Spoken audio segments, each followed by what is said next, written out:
नमस्कार। आज আমরা আলোচনা করব যে জন্মকুণ্ডলিতে নবম ঘর।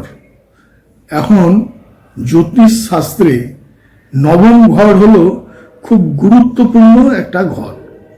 এই ঘরকে আমরা ভাগ্য ঘর বা হাউস অফ লাক বা আমার ভাগ্য নির্ধারণকারী ঘর বা ধর্মভাবও বলা যায়।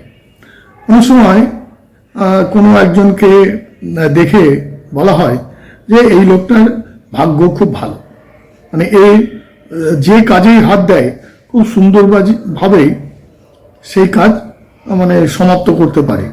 তো এই ধরনের কথা আমরা বলি। তো এখন আমরা আলোচনা করব যে জন্মকুণ্ডলিতে নবম ভাব বা নবম ঘর নিয়ে। এই নবম ঘর নিয়ে আলোচনা করতে গেলে প্রথমেই আমাদের জানতে হবে যে এই নবম ঘরের অধিপতি তিনি কোথায় রয়েছেন। কারণ এই নবম ঘর থেকে একজন ব্যক্তি জীবনে কতটা সফলতা পাবে, কতটা সে শিক্ষিত হবে, কোথায় সে কর্মরত হবে এবং তার যাবতীয় সফলতা বা ওপরে ওঠা বা নিচে ডাউন হয়ে যাওয়া, এই সব কিছু কিন্তু এই নবম ঘর থেকে বিচার করা যায়। নবম ঘর থেকে স্নাতকোত্তর পড়াশোনা, পিএইচডি, গবেষণা বা আরও কোনো উচ্চ জায়গায় যাওয়া, এগুলো সবই কিন্তু বা তার ঈশ্বরের প্রতি ভক্তি, গুরু ভক্তি, তার পিতার প্রতি তার ব্যবহার বা পিতার প্রতি ভক্তি, নৈতিক মূল্যবোধ এবং ধার্মিক বিষয়ে তার জ্ঞান বা ধর্ম সম্বন্ধে তার কি মনোভাব, এই সব বিষয়গুলো কিন্তু এই ঘর থেকে কিন্তু জানা যায়। এছাড়াও বিদেশ যাত্রা বা বিদেশ ভ্রমণ বা উচ্চ শিক্ষার জন্য বিদেশ যাত্রা, এইসব ব্যাপারগুলো কিন্তু বা তীর্থযাত্রা, বিশেষ করে কোনো ধর্মকাজে তীর্থযাত্রা বা ধর্মকাজে বাইরে যাওয়া, এই বিষয়গুলো কিন্তু এই নবম ঘর থেকে বিচার। শিক্ষক বা গুরুর সাথে সম্পর্ক বা তাদের থেকে সাহায্য পাওয়া বা পিতার থেকে সাহায্য পাওয়া, পিতার জীবনে যে কোনো কাজে পিতার সহযোগিতা পাওয়া, সেটাও কিন্তু এই নবম ঘর থেকে বিচার। আমরা আলোচনা করব যে এই যে নবম ঘর, সেই ঘরে কোন গ্রহ বসে থাকলে কি ফল পাওয়া যায়। প্রথমেই আমরা দেখব যদি নবম ঘরে রবি বসে থাকে তাহলে কি ফল পাওয়া যায়। নবম ঘরে রবি বসে থাকলে পিতা এবং সরকারের পক্ষ থেকে সহায়তা পাওয়া যায় এবং ব্যক্তি খুব সমাজে উচ্চ সম্মান পায়। এরপর আসবো যদি চন্দ্র বসে থাকে নবম ঘরে তাহলে কি হয়। চন্দ্র বসে থাকলে সে ভীষণ ধার্মিক হয়, পরোপকারী হয় এবং বিদেশ ভ্রমণের মাধ্যমে সে মানসিক শান্তি এবং লাভ পায়। এরপরে আসবো মঙ্গল যদি নবম ঘরে বসে থাকে। প্রথম কথা হচ্ছে মঙ্গল সাহসের প্রতীক, মঙ্গল বীর্যের প্রতীক, মঙ্গল ক্ষমতাবানের প্রতীক। তো প্রথম যদি ভাগ্যস্থানে মঙ্গল থাকে তাহলে সেই ব্যক্তি মানসিক তার শক্তি প্রচণ্ড হয়, তীব্র হয় এবং সে নিজের উপরে তার প্রচণ্ড বিশ্বাস থাকে এবং খুব লড়াকু মাইন্ডের বা লড়াকু মনের সে লোক হয়। অনেক সময় তার পিতার সাথে কিছু মনোমালিন্য হওয়ার সম্ভাবনা থাকে। এরপর আসবো বুধ যদি ভাগ্যস্থানে থাকে কি হয়।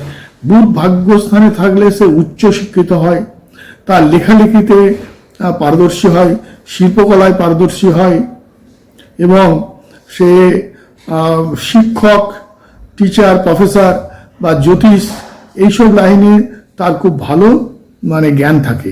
এরপর আসবো বৃহস্পতি যদি নবম স্থানে থাকে তাহলে কি হয়। প্রথম কথা হচ্ছে বৃহস্পতির নবম স্থানে প্রচণ্ড শুভ কারক, কারণ বৃহস্পতি নিজেই হচ্ছে গুরু।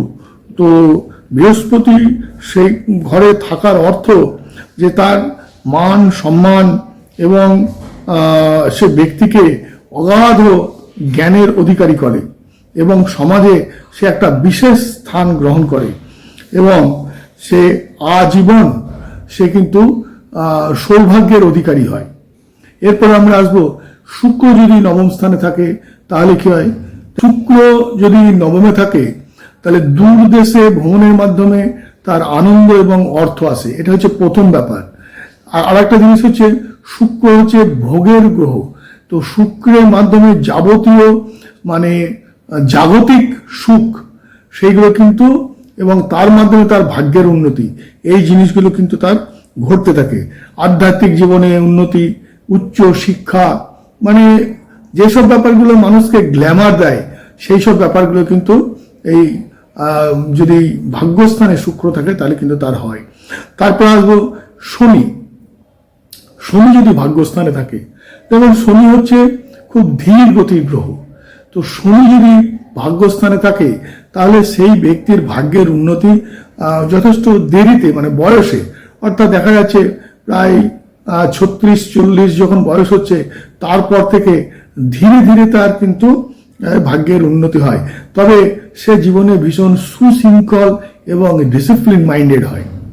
আর রাহু যদি নবম ঘরে থাকে, রাহু নবম ঘরে থাকলে প্রথাগত যে ধর্ম তার বাইরে গিয়ে সে অন্যরকমভাবে চিন্তা ভাবনা করে, আর ধর্মের মাধ্যমে তার হঠাৎ করে লাভের একটা ব্যাপার ঘটতে পারে। কেতু যদি কারোর নবমে থাকে সে আধ্যাত্মিক জ্ঞান তার প্রচণ্ড হয়, এবং তার জীবনের একটা সময় পরে সে মোক্ষ লাভের দিকে তার কিন্তু মানে ইচ্ছা বা তার চেষ্টা চলতে থাকে। এখন আমরা ভাগ্যস্থানে বিভিন্ন গ্রহ থাকলে কি হয়, এবং ভাগ্য স্থান বা নবম ঘর বা lack of house of luck, এই নিয়ে আমরা আলোচনা করলাম।